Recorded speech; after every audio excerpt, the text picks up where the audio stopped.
Okay, let's unpack this a bit. Have you ever looked at a symbol, something really familiar, or maybe even a place name, and just wondered, is there something else going on there, a deeper story hidden, in plain sight? Hmm.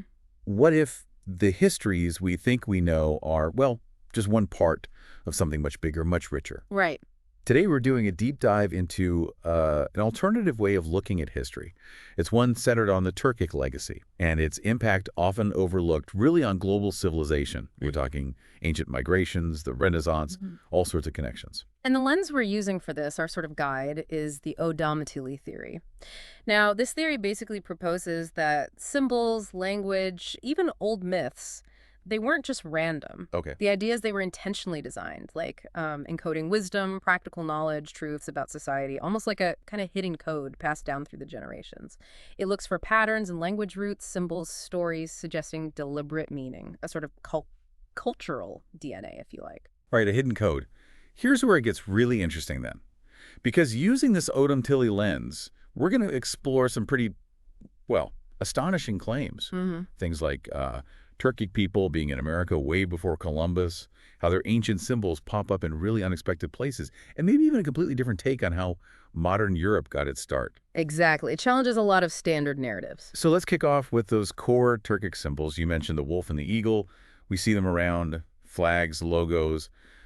But why those animals? What's the deep meaning there, according to Odom Tilley? Well, it's fascinating because the theory argues there's a deep symbolic logic. Take the wolf bori, they call it.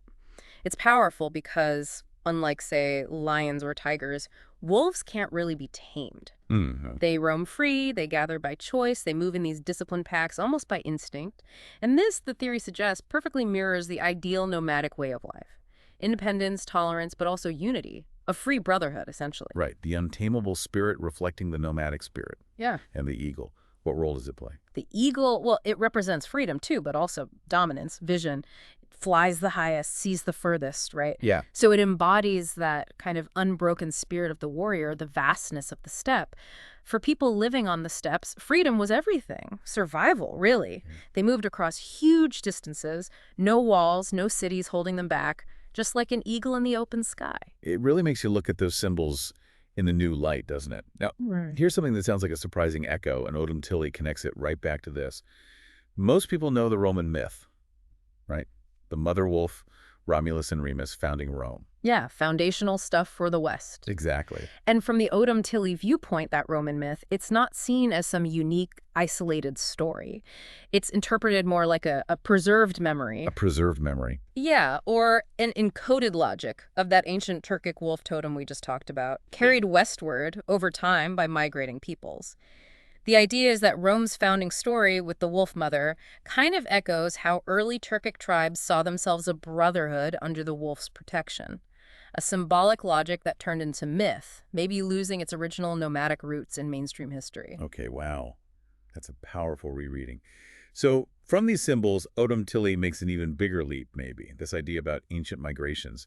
What if the New World wasn't exactly new? You're saying the theory suggests Turcan people were in the Americas long before Columbus. That's a core part of it, yes. The theory posits that ancient Turkic tribes didn't just cross the Bering Strait once or twice, it was regular migration, like a continuous connection between Siberia and North America. A continuous connection. And they didn't just pass through, they settled. They built really sophisticated civilizations over there.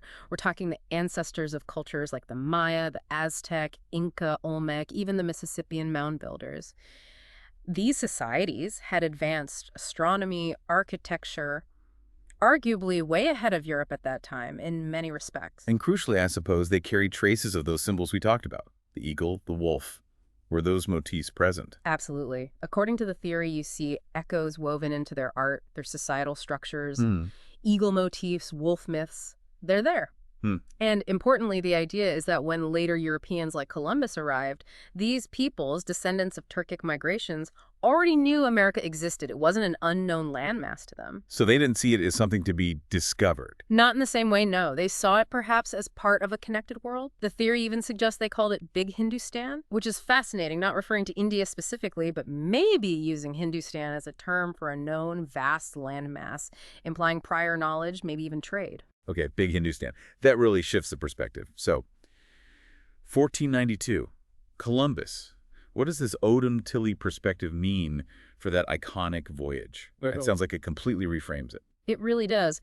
The theory points out Columbus sailed in 1492, which, maybe not coincidentally, was the exact year the Turkic Muslim Empire in Andalusia fell. Right. We'll get back to Andalusia. And it suggests he wasn't sailing blind. He was using maps, compass technology, ship designs, knowledge that was highly advanced, much of it developed or preserved within that Turkic maritime world, especially flourishing in Andalusia for, well, 750 years. So, and the crew? The theory also posits he sailed with Turkic sailors, people who might have already been familiar with these Atlantic routes, or at least the navigational science needed. And then he arrives and finds these complex societies already thriving, not an empty land. So from this viewpoint, his discovery wasn't a discovery of the unknown, but more like... Exactly. More like retracing ancient routes. Routes long known, perhaps, to Turkic traders or explorers who had crossed via Bering or maybe even sailed the Atlantic much earlier. It flips the whole narrative from discovery to re-engagement. Okay, so if Columbus was maybe retracing routes, then what about the name? The name America itself? We usually hear the Amerigo Vespucci story, but does Odom-Tilly offer a different explanation, maybe a Turkic root? It does, yeah. According to the theory, you can break down America using deep, old Turkic linguistic roots. How does that work? Well, the am part is linked to concepts like owning or gaining from roots like amak or amlash in old Turkic dialects, traced etymologically. Okay, am is owning, gaining. Then you have or sometimes yer or jer. That means land, earth, ground. It's a root you still see in related languages today, like Uzbek, yer, for land. It shows that phonetic link. Land. And finally, the aka suffix. In this interpretation, it signifies something like progress, growth, expansion. So putting it all together, America would mean? It would essentially mean something like the owned, gained land that grows and develops. And within the Odom-Tilly framework, that's seen as a fitting description for a vast continent being settled, cultivated, claimed by these Turkic wanderers who established societies there. The owned, gained land that grows. That's a completely different feel to the name. Okay, let's pivot back to that other huge event of 1492. You mentioned the fall of Andalusia in Europe. What was happening there, and how does Odom-Tilly see its impact? Right, Al-Andalus, Muslim Spain.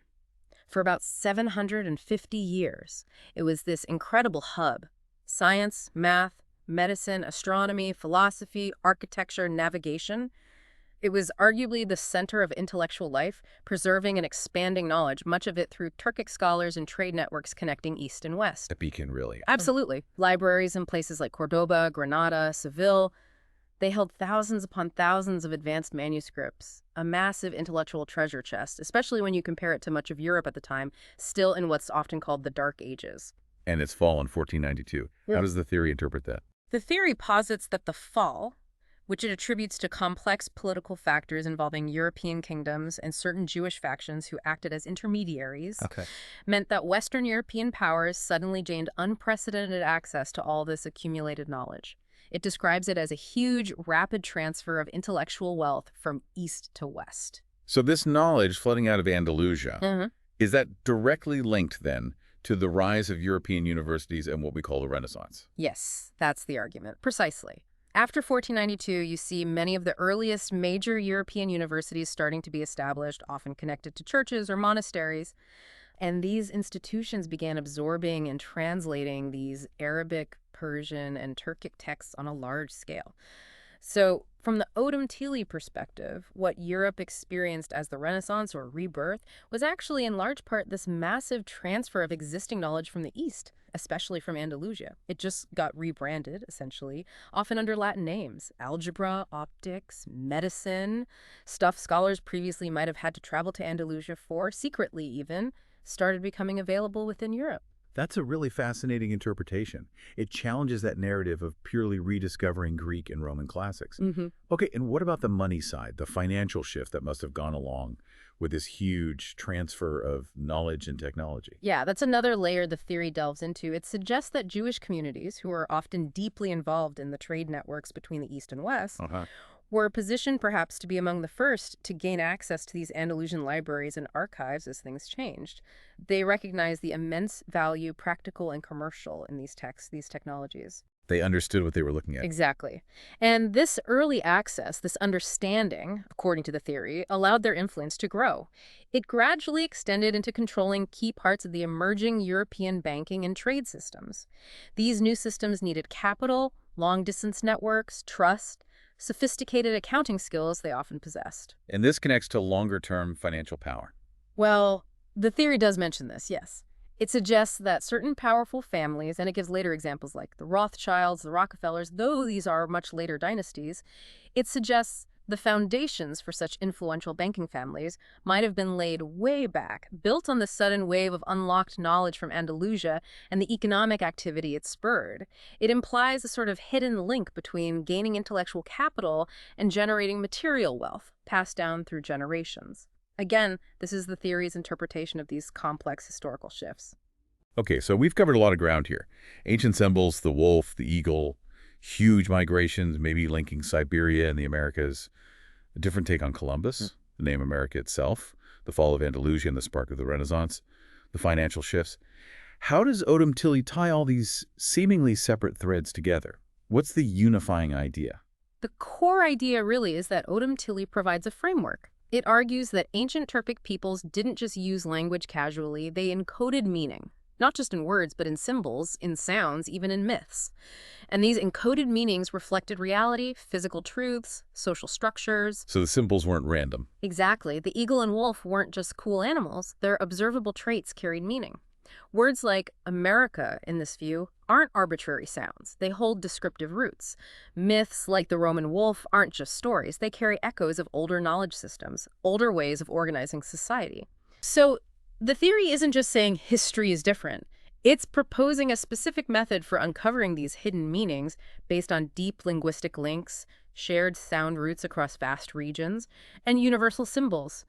It suggests a cohesive system for understanding how these elements connect. Right. So it's less about just isolated historical facts and more about seeing a whole worldview, a system that shaped how people moved, ruled, named things. And the theory argues we can still see the echoes today. That's the essence of it, yes. So wrapping this up, Yeah. what does all this mean for you, for the listener, looking at the world now, knowing about these alternative perspectives, these hidden layers Odom Tilley suggests? Well, I think the core message from this deep dive through the Odom Tilley lens is that things we often see as separate nature, language, history, myth might be deeply interconnected. The wolf and eagle symbols, Andalusia's fall, Columbus's trip, the name America, they aren't necessarily random dots on a timeline. According to this theory, they're like echoes. Echoes of a time when, perhaps, Turkic civilization integrated nature, language, and life into a more seamless system. It's a powerful reminder, maybe, that history is often more complex, more encoded than the standard version suggests. It offers a different way to read our shared past. So maybe next time you see an eagle on a flag, or think about Roman history and the wolf, you might just see, or at least consider, an unbroken code. A code that Odom Tilley suggests is still living, waiting to be read again. And it makes you wonder, doesn't it, what other hidden connections, what other stories might be waiting right there in the world around you, waiting for you to discover.